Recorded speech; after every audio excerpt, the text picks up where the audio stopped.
ஈத்தாமொழியில் பயணியிடம் பணம் திருடிய 2 பெண்கள் கைது.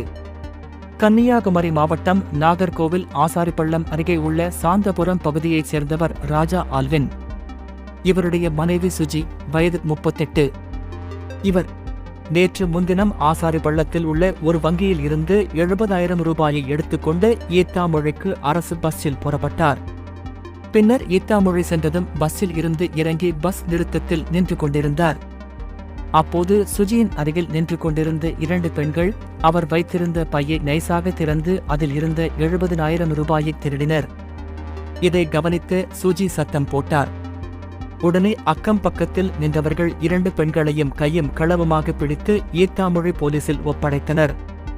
பின்னர் போலீசார் நடத்திய விசாரணையில் திருட்டில் ஈடுபட்ட இருவரும் கோவை மாவட்டம் பொள்ளாச்சி பகுதியைச் சேர்ந்த வெள்ளச்சி, வயது 43, மற்றும் ஜோதி, வயது 35 என்பதும் தெரிய வந்தது.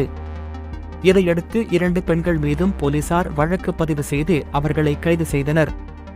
மேலும் அவர்களிடம் இருந்த பணத்தையும் பறிமுதல் செய்தனர்.